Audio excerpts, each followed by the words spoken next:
a partir de este momento vamos a continuar revisando la segunda parte de esta clase, que tiene que ver con la segunda tópica de Freud, y después vamos a ver las etapas del desarrollo psicosexual, ¿ok?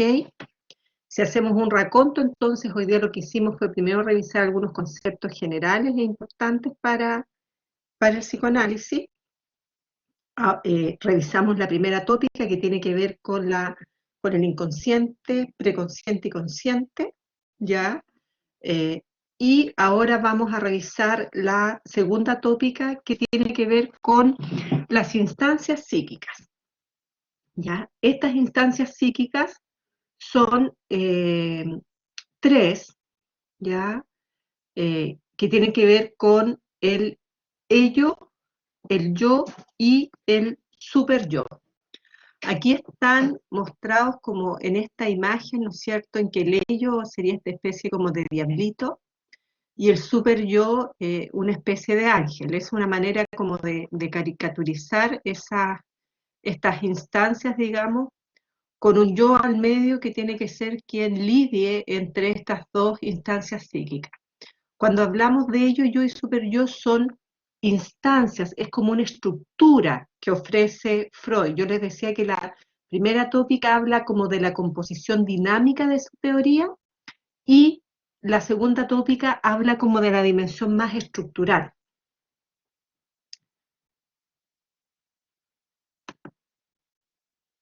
La primera instancia que vamos a revisar es el ello. El ello es básicamente inconsciente y representa lo más primitivo de la personalidad. Nosotros cuando nacemos somos solo ello, ¿ya? El ello es completamente biológico, ¿ya? Cuando uno nace, lo que trae en ese momento es solo carga biológica. Por lo tanto, cuando uno nace, ya nace con un ello, ¿ya? De alguna manera, si ustedes ven una guagua pequeña, un recién nacido, quienes sean mamás, quienes sean papás o tengan sobrinitos, hermanos chicos, ellos satisfacen sus necesidades y buscan satisfacer sus necesidades sin ningún límite. Ya toman leche cuando tienen hambre, hacen sus necesidades cuando lo necesitan, no importa que sea a las 4 de la mañana, a las 3 de la tarde, que la mamá vaya con ella en la calle. ¿Por qué? Porque eh, este ello funciona satisfaciendo las necesidades más primitivas. De alguna manera, Eros y Tánatos ahí hechos absolutamente presentes, ¿ya? Eh, Tánatos, ¿de qué manera? Si ustedes se fijan, si ustedes le pasan un dedo a una guaguita, la guagua les va a morder el dedo, ¿ya? Y ellos se matan de la risa, qué sé yo. Es estos dos instintos siempre presentes, ¿ya? Siempre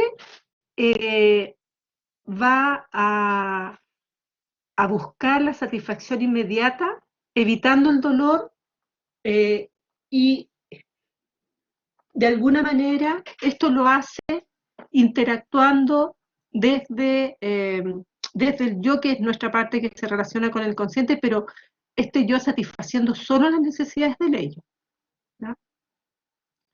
Las guaguas van a buscar siempre el placer y van a reducir el displacer, ¿ya? Esa es su búsqueda constante.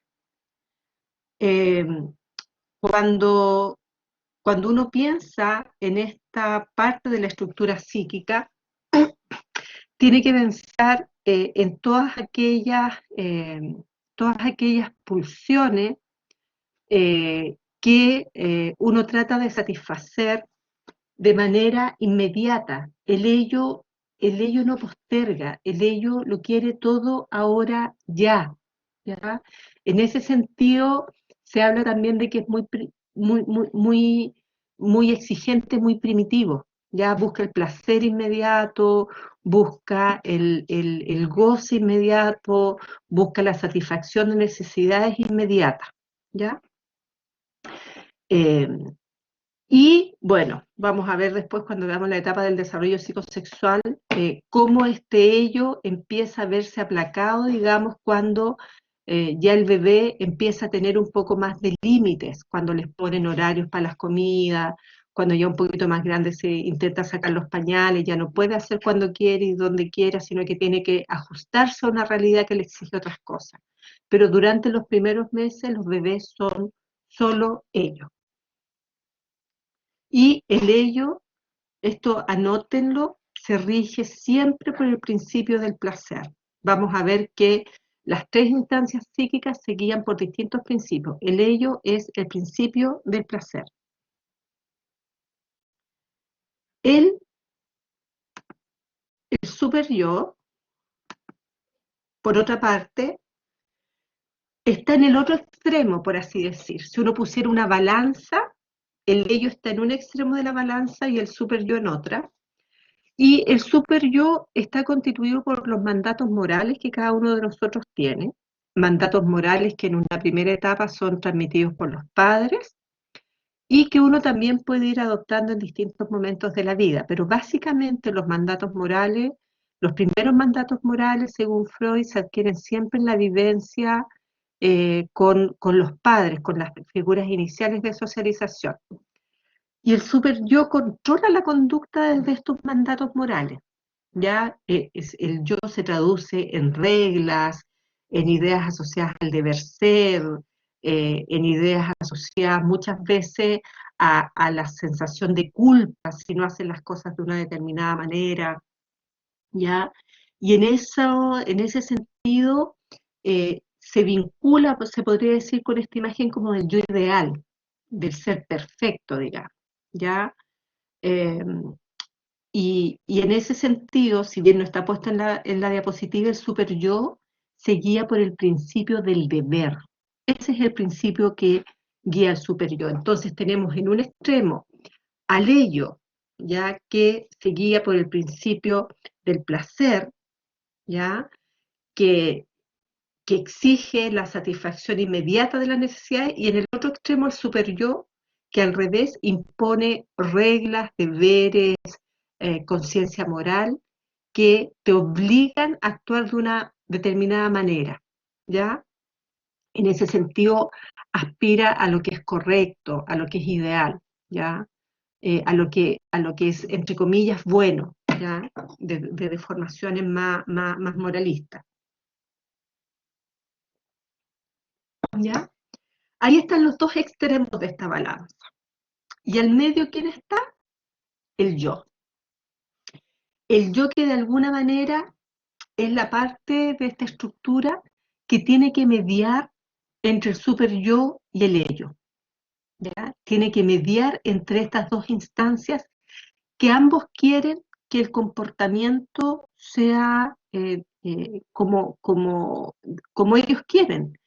Y el yo tiene que, de alguna manera, mediar con el ello, con las exigencias del ello, por otra parte con las exigencias del super yo, y además el yo es la instancia que se relaciona con la realidad, entonces además el yo tiene que mirar la situación concreta y real en la que se está, ¿ya? Entonces el yo en el fondo está siempre lidiando entre el ello, el super yo, tratando de adaptarse a la realidad, ¿ya? Por eso se dice que el yo actúa según el principio de la realidad, ¿ya? Es la parte nuestra que analiza la realidad externa, que busca alternativas de equilibrio, que trata de satisfacer las necesidades del ello y del super yo, pero siempre pensando en la adaptación a la realidad, a lo que la realidad permite, a lo que la realidad obliga, ¿ya? No, a lo que la realidad permite, más bien. Eh, bueno, entonces, en ese sentido, el yo siempre va a estar ah, haciendo un papel de negociador, ¿ya? De permitir que, por ejemplo, un deseo del ello pueda ser expresado, pero con un poco de postergación, o pueda ser expresado de una manera más acorde a lo que la realidad permite, ¿ya? Aquí vienen a continuación algunos ejemplos. Perdón, si uno mira cómo se relacionan la tópica número 1 y la tópica número 2, vamos a ver que el yo es plenamente consciente. El yo siempre funciona en el área de la conciencia, de lo que nos damos cuenta, ¿no es cierto? Y también del preconsciente, por así decir. Ya lo que hay en el preconsciente y en la conciencia siempre pertenece al yo, ¿ya? O el yo, dicho de otra manera, habita siempre el terreno de la conciencia. El super yo tiene básicamente componentes conscientes, ¿ya? Y también hay una parte en el yo, del super yo, que es inconsciente, ¿ya? La mayoría de nosotros tiene conciencia, conoce cuáles son las reglas de comportamiento que lo rigen, por así decir, que la rigen, pero también hay una parte del super yo que es inconsciente, reglas que tenemos incorporadas y que de pronto no sabemos por qué nos sentimos culpables cuando hacemos las cosas de una determinada manera, y uno dice, no sé por qué me siento culpable, no tengo idea, porque no tiene a nivel consciente cuál es la exigencia que está a la base de ese sentimiento de culpa. ¿Ya? Por eso el super yo tiene partes conscientes y otra parte inconsciente. Y por último, el ello es básicamente inconsciente. ¿Ya? Todo el contenido del ello está contenido en el inconsciente. ¿Ya?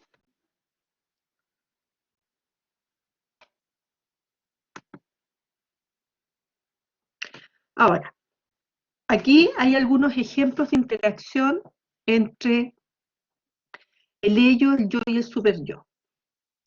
Estás a dieta y pasas frente a una pastelería, ¿ya?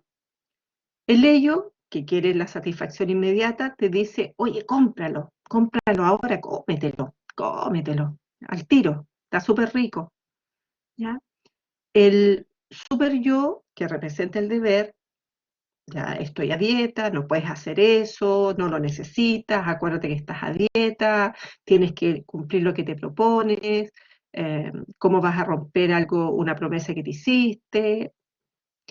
Y el yo, ¿ya? El yo consciente, el que me doy cuenta, todo esto que está, digamos, pasando en el ello y el super yo, son fenómenos que a veces uno puede tener más conciencias, pero muchas veces lo que uno vive es solo la ansiedad de decir, oh, chuta, está el pastel ahí, yo estoy acá.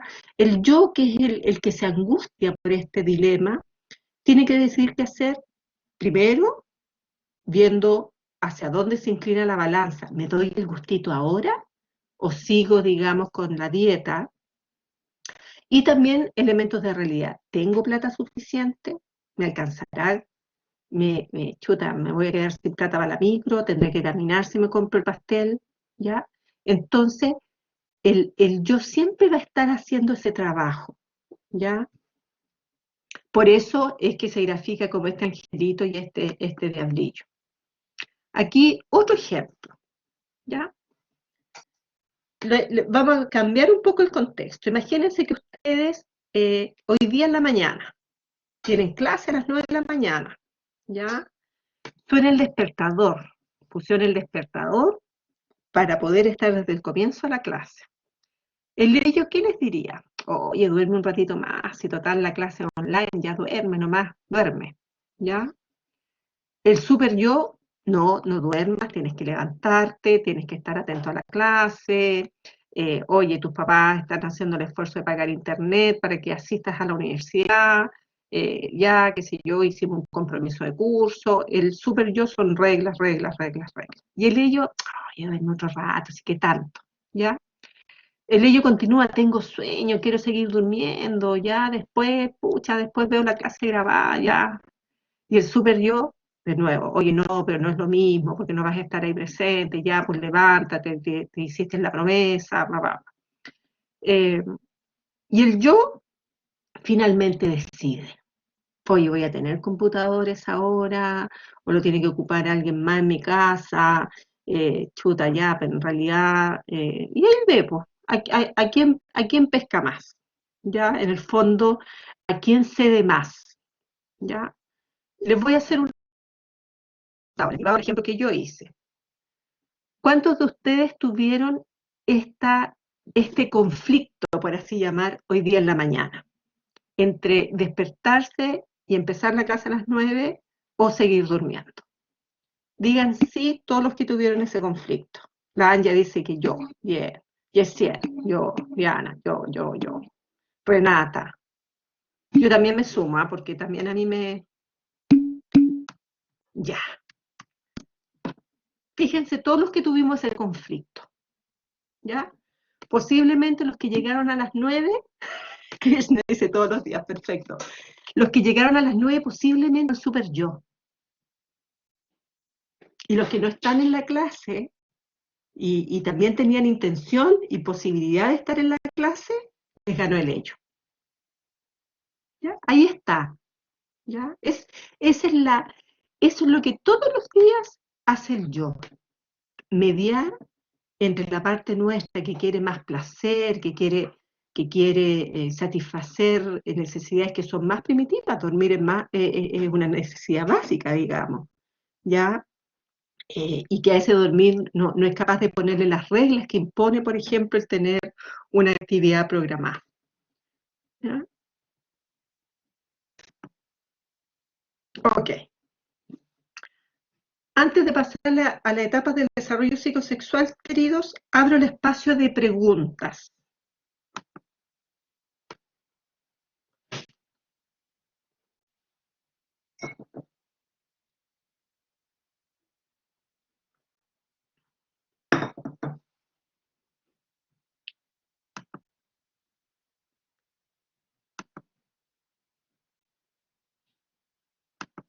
Ok. Abro el espacio de preguntas, queridos.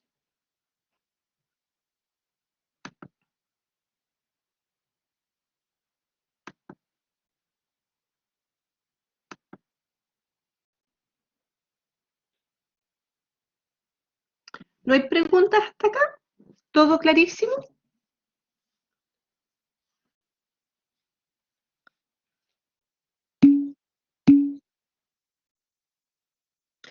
Krishna, el yo es completamente consciente.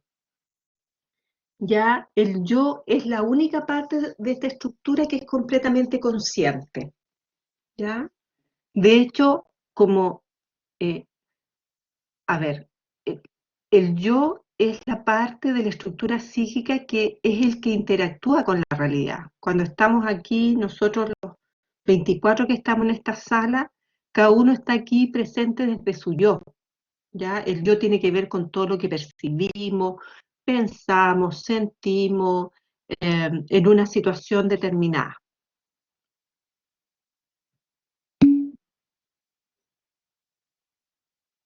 ¿Cómo aparecen las reglas incorporadas, Anja? Eso lo vamos a mirar ahora cuando veamos las etapas del desarrollo psicosexual, porque esas reglas aparecen en una de las etapas del desarrollo, que es cuando los niños empiezan a tener como entre 3 y 5 años. Vamos a ver que el ello, yo y el super yo se forman en el desarrollo de la vida, se van formando progresivamente. Yo les decía hace un rato atrás, cuando nacemos somos solo ello, o sea, solo placer.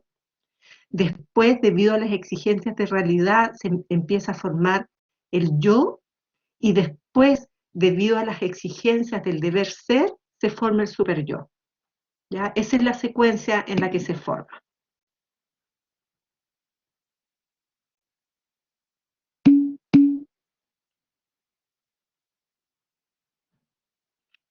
Montserrat pregunta si existe alguna motivación para elegir entre el ello y el super yo. A ver, el yo, Montserrat, no solo tiene que lidiar con el ello y el super yo, sino que también con la realidad. Este es un elemento bien importante, chiquillos, porque muchas veces se invisibiliza la importancia que tiene para el yo también el adecuarse a la realidad. según la teoría psicodinámica, yo te diría que hay yo que tienen distinto nivel de fortaleza, ¿ya? Cuando hay yo que son más frágiles, ¿ya? Generalmente esos yo que son más frágiles, ya sea porque no han formado un super yo suficientemente fuerte o no han, o no han tenido la posibilidad de tener una realidad que también les ayude a establecer límites. Generalmente esos son los yo, esas son las personas que están constantemente satisfaciendo las necesidades del ello, básicamente. Entonces es muy difícil que se formen un plan de vida, que cumplan, que posterguen la satisfacción de impulsos. Por ejemplo, sé que tengo, no sé, una cosa importante mañana, pero igual me quedo hasta las 6 de la mañana chateando, porque primero está la satisfacción, digamos, mía, ya de... entonces, esos yo que son más frágiles, que después vamos a ver cómo se vuelve más frágil un yo, tiene que satisfacer la necesidad ahora ya. Los yo que son un poco más robustos, ya que están mejor formados, ya porque había un desarrollo psicosexual, entre comillas, más normal, son yo que de alguna manera logran equilibrar, ya lo que me requiere la realidad y logro equilibrar de alguna manera el deber ser con el placer. Y los yo neuróticos son los que se privan de todo placer por el deber. ¿Ya? El yo neurótico, que es un yo demasiado estructurado, un yo que de alguna manera quedó con el brazo del super yo hipertrofiado, ¿ya? Ese yo, esa persona, va a funcionar solo sobre la base de reglas y de reglas y normas, y va a ser muy incapaz de contactar, de dar curso, digamos, a aquellas expresiones más, eh, eh, más libres, más espontáneas. ¿Ya? Entonces yo te diría ahí, Montserrat, que esa que tú llamas como motivación, entre comillas, uno podría hablar de el nivel de, de desarrollo o de fortaleza que tiene el yo. Yo muy frágiles, el ello los comanda. Yo muy neuróticos, muy hiperestructurados, funcionan generalmente, por así decir, es el super yo el que comanda las conductas. ¿Ya? Entonces, ¿cuál es el tema de esto? Que imagínate a alguien que tiene un yo muy neurótico y está en una fiesta, pero está todo el rato pendiente, oye, no, es que la música, es que los vecinos, que no podemos poner la música tan fuerte, o sabes qué, mira, ya son las 2 de la mañana, no podemos comer a esta hora, o sabes qué, yo tengo que dormir 8 horas, o sea, lo va a pasar pésimo en la fiesta. La fiesta es un lugar, es una realidad donde la idea es pasarlo bien, ¿ya? Al revés, un yo más fragilizado, en que es el ello el que está comandando, puede estar esa persona en una situación que requiere cierto comportamiento, cierta sobriedad o guardar silencio, pero va a estar todo el rato, digamos, como, o se va a parar, o va a decir un chiste, o se va a reír de una situación que no, o sencillamente no va a estar. ¿Ya? Montserrat, ¿te quedó ahí claro? Súper. Tiare, ¿a qué te refieres con eso tiene que ver con el razonamiento moral? Si pudieras contarme si es que puedes por el micrófono o escribirme un poquito más la pregunta.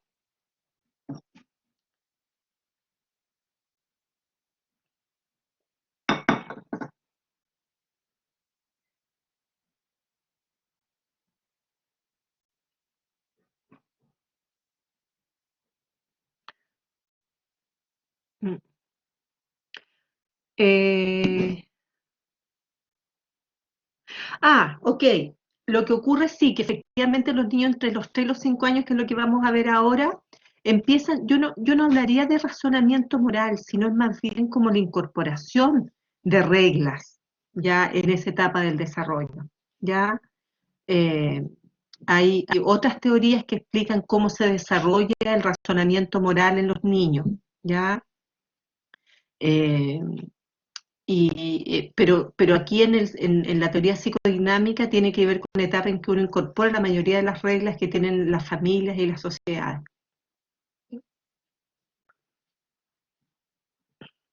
¿Estamos claros hasta acá? ¿O puedo continuar? Pónganme que sí, sí, sí puedo continuar.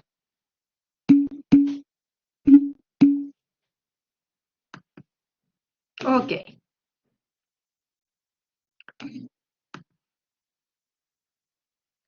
Voy a volver a compartir el... Aquí.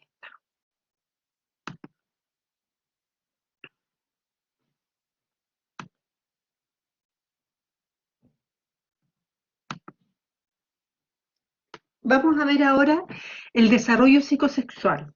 El desarrollo psicosexual, al analizar esto, va a ser importante que ustedes pongan atención en cómo se va formando cada una de las instancias de la estructura psíquica. Esto es el ello, el yo y el superyo. ¿Ya? Freud habla de 5 etapas del desarrollo psicosexual, ¿ya? A propósito de que la libido, decíamos que la libido es la energía sexual, se centra en distintas partes del cuerpo, ¿ya? Y cada etapa o lo que pasa en cada una de esas etapas va a marcar algunos aspectos de la personalidad del individuo, de la persona, ¿ya? Vamos a ver que aquí vamos a hablar de un concepto que es el de fijación, que es cuando en una etapa ocurren algunos fenómenos específicos y eso hace que la persona pueda quedar de alguna manera detenida parcialmente en esa etapa. Y de allí también vienen personalidades más inmaduras o personalidades más maduras, ¿ya? Fijación se le llama cuando hay privación o exceso de gratificación en una etapa. Acuérdense de ese concepto. Fijación. La fijación es decir que en una etapa hubo una sobresatisfacción de la necesidad o del, del, de lo que está pidiendo esa etapa cumplir, o cuando hubo una privación. Por ejemplo, el niño en que se le priva, por ejemplo, de la lactancia, se le priva del pecho materno o de la lactancia. Eh, Tiare, lo que estaba diciendo es que, de acuerdo a Freud, hay 5 etapas del desarrollo psicosexual que las vamos a ir revisando y que estas etapas del desarrollo lo que marcan es dónde está centrada la libido, en qué parte del cuerpo está centrada la libido en cada una de esas etapas, ¿ya? Y recuerden que la libido era la energía sexual, ¿ya? Dependiendo de lo que ocurre en cada etapa, ¿ya? Se van a ir generando determinadas características en las personas, características de personalidad, ¿ya? Y aquí va a ser muy importante el concepto de fijación, que es cuando se produce o un exceso de satisfacción o una privación de satisfacción en esa etapa, va a quedar la persona como parcialmente detenida allí, ¿ya? Mientras más temprana es la fijación, vamos a ver que se van a generar formas más inmaduras en el yo y también en la sexualidad. La etapa oral, ¿ya? La etapa oral es desde que nacemos hasta el año y medio aproximadamente, hasta los 18 meses, ¿ya? En esa etapa, la zona erógena, es decir, la zona donde está depositada la libido, es la boca. Los niños, los bebés hasta el año y medio obtienen placer a partir de todo lo que tenga contacto con su boca, por eso todo lo succionan, se chupan los deditos, bueno, la mamadera, el pezón de la mamá, y todo lo que ustedes le pasen a los niños, ellos se los van a llevar a la boca, ¿ya? Porque esa es la zona que les produce placer, ¿ya? Ahora, cuando se produce una fijación en esta etapa, y hay una privación en esta etapa, ¿Qué quiere decir? Que el niño o el bebé es privado de la experiencia de chupar, ya no sé, ahora ya no se usa, pero antes a las guaguas las envolvían como en un lulo, así enteritas quedaban igual que un gusanito, ya. Esa era una forma de crianza, se supone para que no, para que le crecieran las piernas derechas y eso, o también para control de la conducta. Cuando a los niños se les priva de eso, generalmente generan personalidades que tienden al pesimismo, al sarcasmo, a la hostilidad, ¿ya? Es una expresión de la privación. Y el exceso se traduce en personas optimistas, confiables, crédulos en ese sentido, ¿ya? De alguna manera, también, y si bien no está aquí en la presentación, generalmente cuando no se satisfacen en esta etapa, quedan conductas parecidas en la adultez para, eh, para obtener satisfacción. Y esto puede ser a través del beber, del comer en exceso, del también seguirse, qué sé yo, mordiendo las uñas. De alguna manera, las personas que han quedado en esta etapa tienen ese tipo de conductas que es como un retorno, digamos, a una etapa en la que me sentí seguro, ¿ya? Ahí posiblemente algunos puedan tener la evidencia de que cuando están más ansiosos, más angustiados, dicen, pucha, ahí lo único que quiero es comer. Eh, uno podría pensar que hubo allí en esa etapa alguna experiencia ya sea de sobresatisfacción, no sé, niños que toman, eh, que se posterga mucho y toman mamaderas hasta súper grandes, que sé yo, de alguna manera quedan fijados en esa etapa. Eh, Ahora, cuando el niño tiene como un año y medio por ahí, fíjense ustedes lo que empieza a pasar. Yo les decía en un comienzo que las guaguas, cuando son guaguitas, hacen, o sea, el mundo gira en torno a las guaguas, el mundo gira en torno a ellos, digamos, ¿ya? Pero hay un momento en que, por ejemplo, se les empieza a exigir eh, que empiecen a hacer pipí solos, ¿ya? O que vayan controlando esfínter, o que ya tienen que tener un horario para comer, ¿ya? O que la mamá no va a estar siempre porque la mamá vuelve a trabajar, qué sé yo, porque hay otros hermanos que atender. Y eso que le empieza a suceder al niño empieza a ir formando el yo, ¿ya? De alguna manera, en la etapa oral los niños son básicamente ellos. Y cuando pasan a esta segunda etapa que les voy a nombrar ahora, es porque ya están apareciendo las exigencias de la realidad. ¿Ya? ¿Cuál exigencia en la realidad que se da entre el año y medio y los 3 años aproximadamente, 3 años y medio? Ahí la zona erógena es el ano, ¿ya? Y el placer ahí es el control del esfínter, ¿ya? Eh, de alguna manera, cuando existe una exigencia en el control de esfínter, ya cuando los padres exigen de alguna manera muy rígidamente o el niño es castigado porque no controla esfínter y porque se le ponen horarios muy estrictos, generalmente cuando se produce ese exceso, ya se generan personalidades más inflexibles, demasiado ordenadas, más rígidas de alguna manera, ¿ya?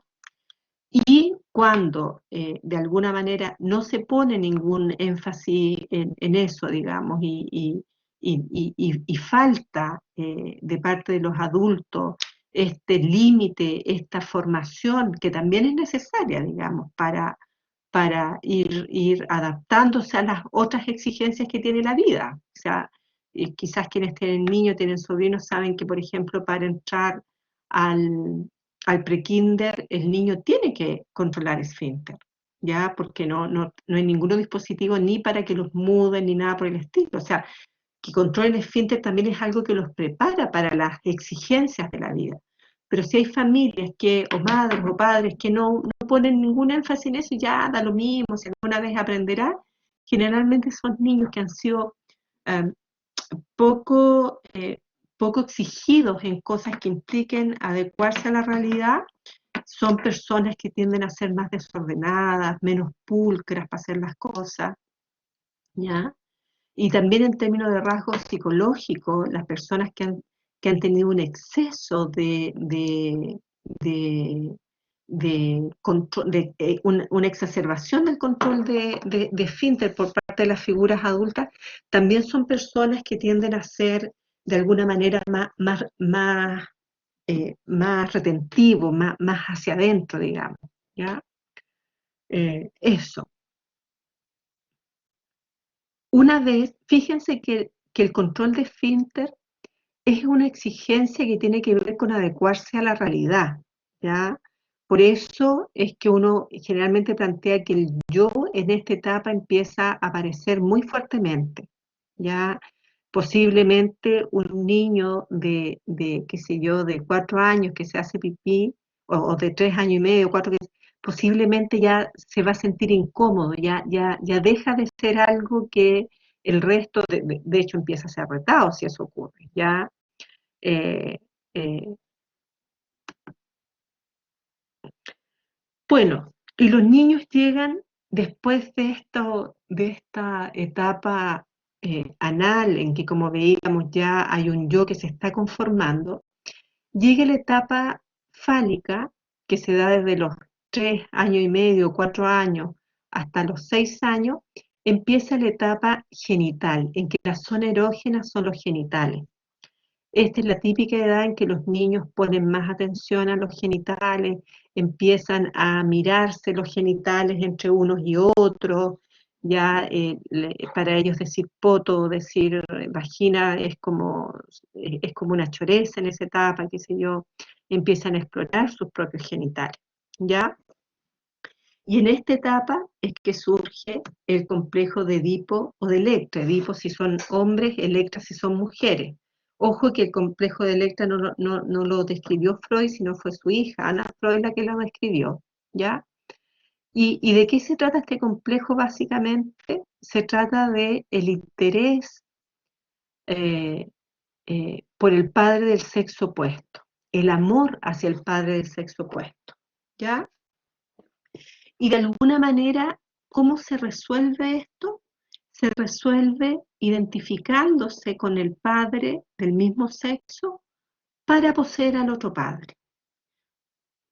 Se los voy a explicar, qué sé yo, con un poco más de detalle.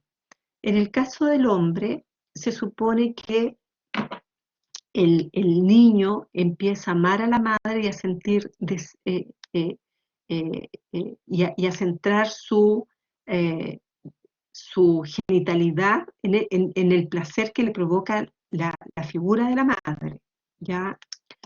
Ahora, esto genera el temor al castigo del padre, ¿ya? Que el padre te pueda castigar, ¿ya? Que el padre pueda, de ahí surge este concepto de miedo a la castración, ¿ya? Y como una forma de desplazar o de satisfacer igual esta posesión de la madre, el niño se identifica con el padre. Y al identificarse adquiere los valores, las normas, los pensamientos del padre. En el caso de la niña es similar y en el caso de la niña la identificación con la madre o el miedo a la castración surge, surge de otra manera porque de alguna manera dice Freud en su teoría, que después podemos comentar lo machista que era, la niña se siente siempre incompleta que descubre que no tiene pene, ¿ya? Y de alguna manera también se identifica con la madre para tener al padre y sentirse completa, ¿ya? Eso se llama la envidia del pene en las mujeres y la ansiedad de castración en los hombres. Bueno, esta, eh, fíjense que esta identificación que se da con el padre del sexo opuesto para resolver el complejo de Edipo es lo que da nacimiento a la formación del superyo, ¿ya? Porque al identificarme con el padre o la madre, adquiero las reglas, las normas que ellos tienen. Y así es como nace el superyo, ¿ok?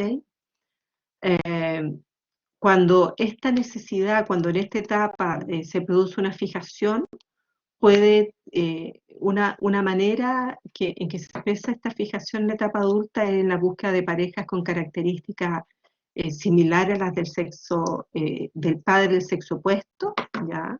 Termino pololeando con alguien que se parece mucho a mi padre en su forma de ser, y los hombres en el caso de las mujeres, digamos. ¿Ya? Hay como una broma que se hace de que en el fondo todos los hombres se casan con alguien, con su propia madre, en definitiva. ¿Ya? También la promiscuidad, ya como cuando se produce una fijación, y las conductas de vanidad y coquetería que en el fondo es como esta hipererotización de todas las relaciones. En el fondo estoy en todas las relaciones, me es difícil establecer relaciones donde no hay una connotación de genitalidad, digamos, estoy en una actitud permanentemente erótica. Después de esta etapa, viene una etapa de latencia, que es entre los 6 y los 12 años, en que no hay una zona erógena, es una etapa de descanso, por así decir, para la psique. Cesa el interés en los genitales, cesa el interés por el sexo opuesto, y aquí lo que más interesa es el establecer las relaciones interpersonales. Si ustedes se fijan, esto coincide con una etapa como escolar, ya desde que uno entra primero básico, digamos, hasta séptimo, octavo básico, en que en realidad, de alguna manera, el interés o la psiquis está en un periodo de descanso en que todas las energías están asociadas al establecer relaciones, al obtener los logros académicos, escolares que se requieran, ¿ya?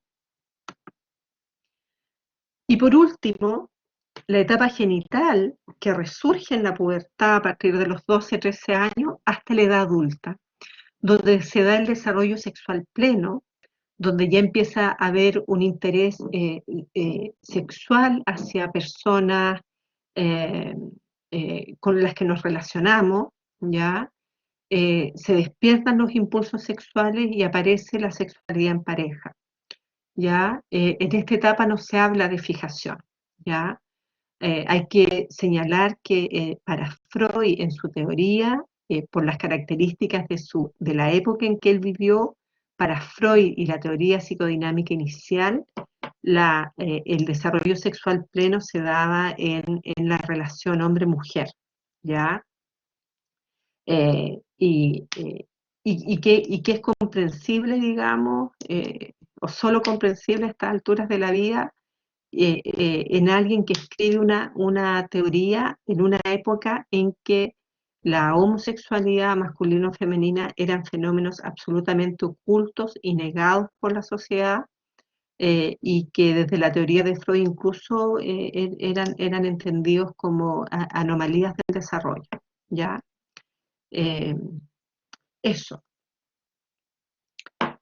Eh, no sé si hay preguntas, chiquillos, consultas que quieran hacer, cosas que no les hayan quedado claras de esta última fase o de la integración de los distintos elementos que hemos visto en esta clase.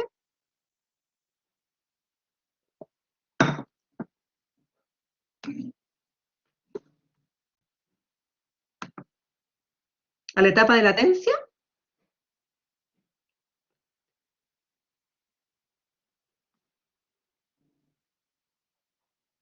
Tiare,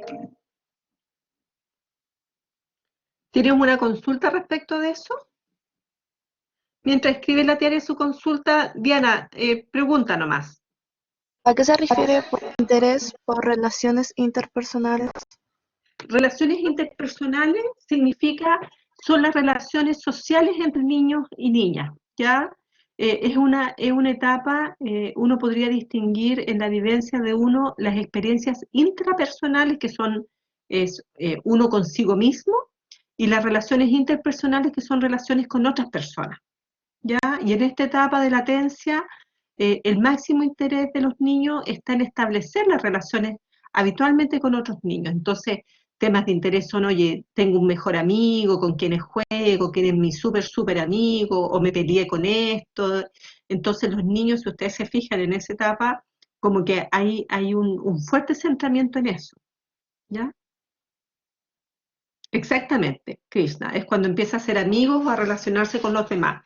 Antes de los 6 años los niños viven mucho más dentro solo de los contextos familiares, ¿ya? Eh, eh, y ya en la etapa desde primero básico hacia adelante es mucho más lo que a ellos les importan los contextos interpersonales de la escuela, de esos espacios.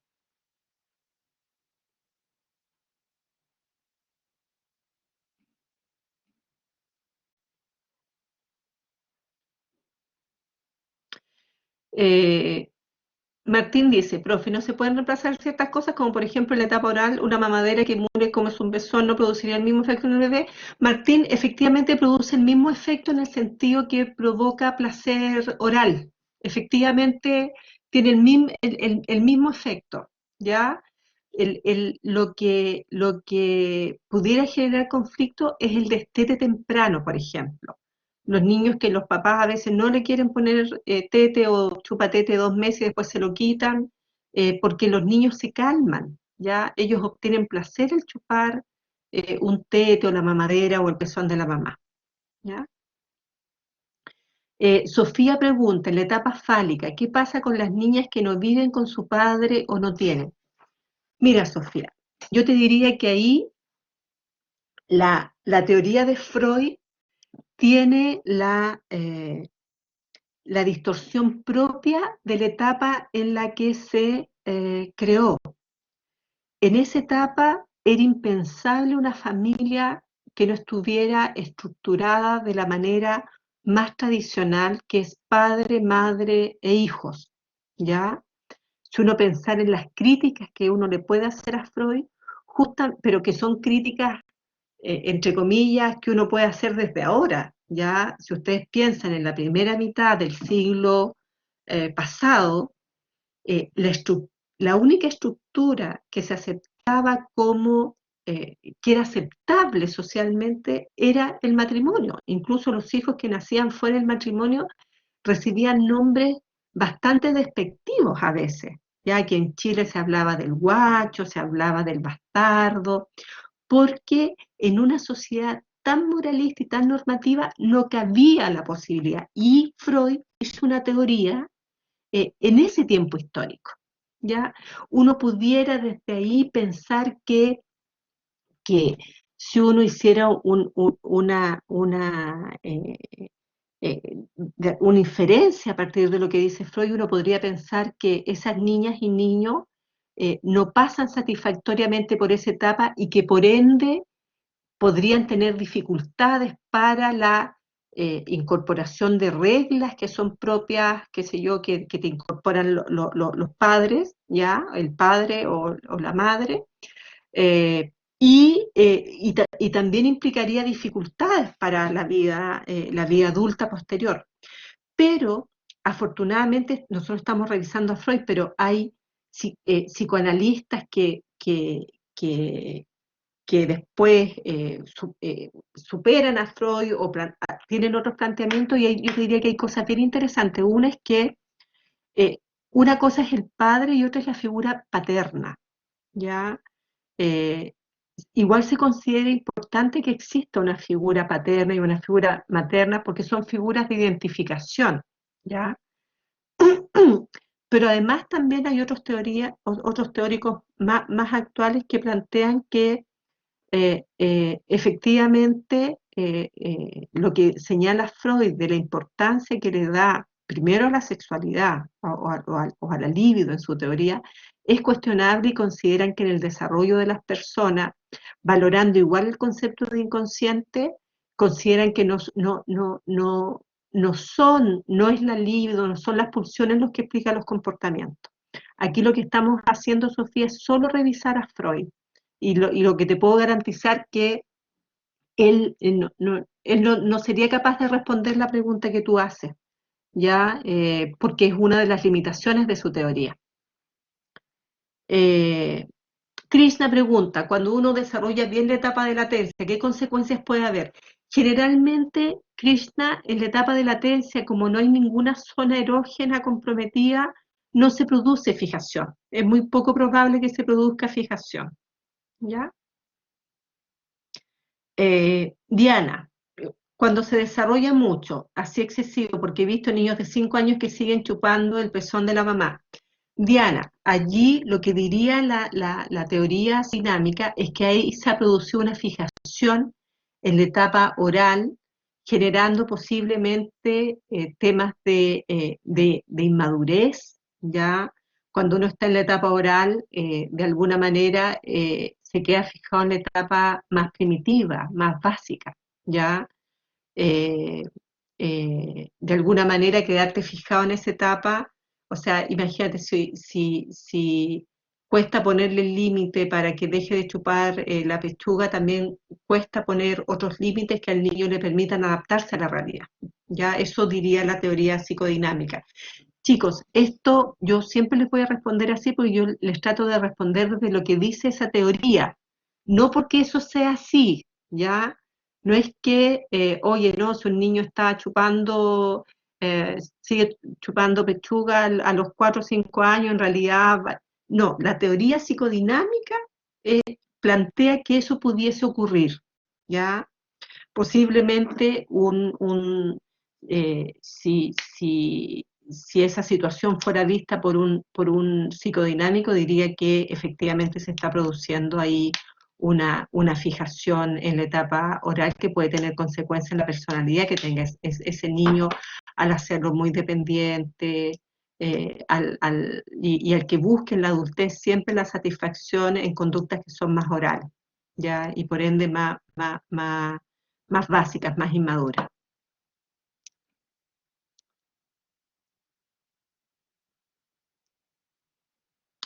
Krishna, la fijación en una etapa, mira, qué interesante pregunta. Krishna pregunta, ¿la fijación en una etapa puede traer consecuencias a la etapa adulta o solo en el rango de edad que tiene cada una? Krishna, las fijaciones se dan en estas etapas, ya la fijación anal, la fijación oral entre el año y entre los 0 y los años y medio, la oral entre los 2 años y medio, entre los 1 año y medio y los 3 años, así cada etapa. Pero la fijación que se produce en esa etapa se manifiesta en las conductas del adulto, ¿ya? De alguna manera uno podría pensar que si uno conoce un adulto, por ejemplo, que es demasiado minucioso y es demasiado ordenado y es eh, demasiado como rígido en esas cosas, uno podría pensar que hubo una fijación en la etapa oral, ¿ya? Entonces, lo que dice Tiare, efectivamente, cuando una persona ha quedado fijada en la etapa oral, posiblemente en la adultez, cuando esté en una situación que lo estresa, que lo complica, va a tener conductas más orales, como por ejemplo fumar, tomar alcohol, ¿ya? Que me provocan un placer inmediato y que me alejan de la situación que me está conflictuando, ¿ya? Y esas son conductas orales, ¿ya? Enfrentar un problema fumando o bebiendo alcohol o poniéndome a comer es una manera inmadura de enfrentar un problema desde esta teoría, digamos, ¿ya? Y posiblemente lo enfrenta así porque quedó fijado en la etapa eh, oral y por ende no tuvo los suficientes elementos que le mostraran que hay una realidad a la que hay que enfrentar, a la que hay que atender.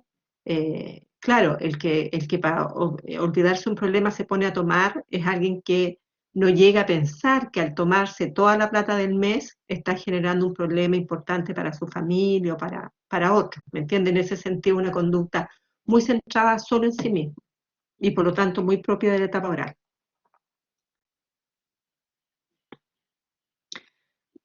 Cuando hay fijación en una etapa, sí o sí en la adultez será de cierta manera o es una posibilidad.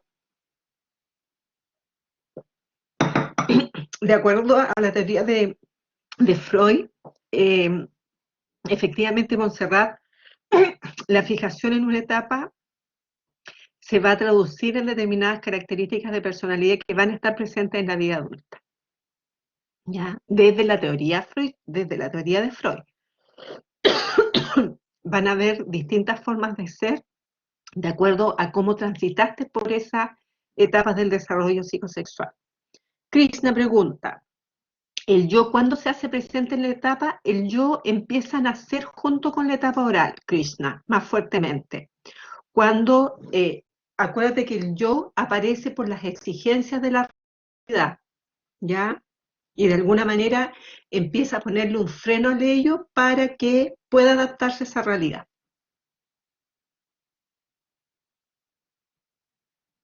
¿Alguna otra pregunta?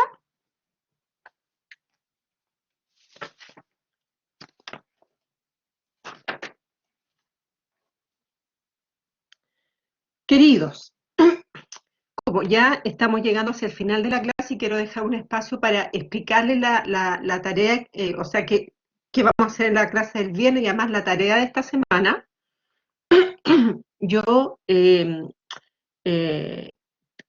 quiero recordarles que esta clase tienen que complementarla sí o sí con la lectura del texto que está indicada en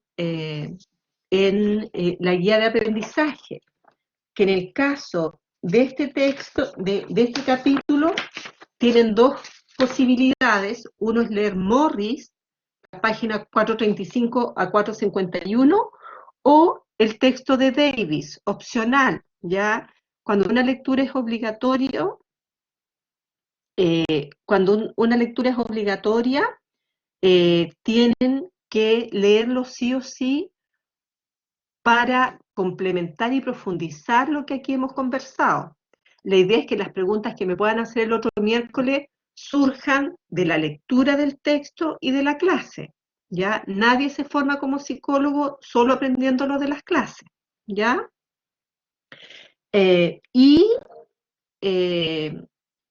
Entonces tienen que leer para la otra semana ese texto, ¿ya?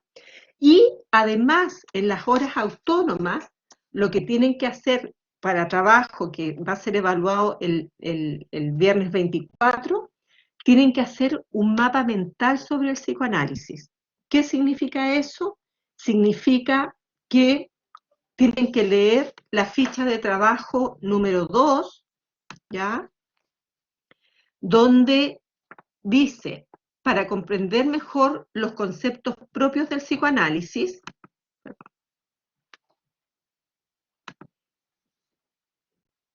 y la relación existente entre ellos, deberás elaborar un mapa mental que contemple como mínimo los conceptos que se indican a continuación, y ahí se nombran una serie de conceptos. La mayoría de ellos los vimos hoy día, ¿ya? Y para complementar, tienen que leer el texto. Dice, para realizar esto debes revisar lo que se indica a continuación. Primero hay un link en que aparece cómo se hacen los mapas mentales. Los mapas mentales son mucho más simples que los mapas conceptuales o los diagramas de información. Y tienen un video de YouTube donde se muestra cómo hacerlo, ¿ya?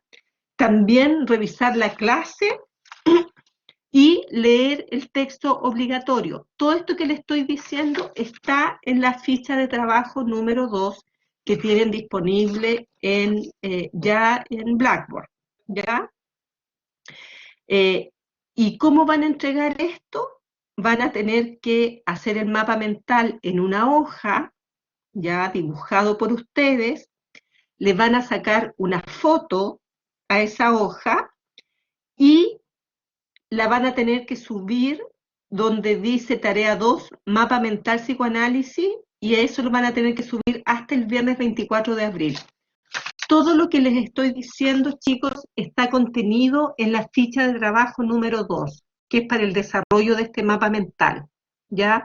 Entonces, la forma en que nosotros nos vamos a asegurar, en que yo me voy a asegurar como profesora que ustedes han logrado incorporar lo que esto significa, es a través de este trabajo del mapa mental, que eso lo van a entregar como plazo máximo el 24 de abril, que es el viernes de la otra semana. ¿Qué vamos a hacer el viernes de esta semana? El viernes de esta semana yo voy a estar trabajando las 2 horas en el foro, respondiendo, consultando, incentivando otras preguntas, retroalimentando. Así que quienes aún no se han metido al foro, que son la gran mayoría, van a tener ese espacio del día viernes, de las horas de la clase mixta, para interactuar en el foro, ¿ya? ¿Por qué el foro quedó abierto por una semana entera? Porque sabemos que hay chiquillos que no se pueden meter, digamos, en una hora específica, entonces ellos tienen otros momentos para participar, pero el día viernes yo voy a estar ahí trabajando en el foro esas 2 horas para cautelar que todos tengan también el tiempo de hacerlo. Tiare, tú me hiciste una pregunta, yo lo que te sugiero es que leas, veas la clase de nuevo, leas y si te queda la misma pregunta para la otra semana, me la vuelves a formular en los primeros 15 minutitos. ¿Ya? Diana, la escucho. ¿El mapa conceptual es evaluado? El mapa conceptual es parte de las actividades que son evaluaciones formativas. No tiene nota el mapa conceptual, pero Okay. sirve para la validación de la competencia de orientación a la calidad. Quienes hagan un mapa que incorpore todos los conceptos van a tener puntaje para eso. Profe, ¿y Eh, el libro de Morris, de qué página es? ¿De la 45 hasta? Eso está, Giselle, está en la guía de aprendizaje y está también en la ficha de trabajo número 2. ¿Usted subió a la plataforma los libros? Subió los 2 libros de Morris y el otro. Efectivamente. De Morris es el capítulo 11 de las páginas 435 a 451. Pero, ¿Lo puede escribir para que todos lo vean? chicos, está en la ficha de trabajo número 2 que les subí ayer.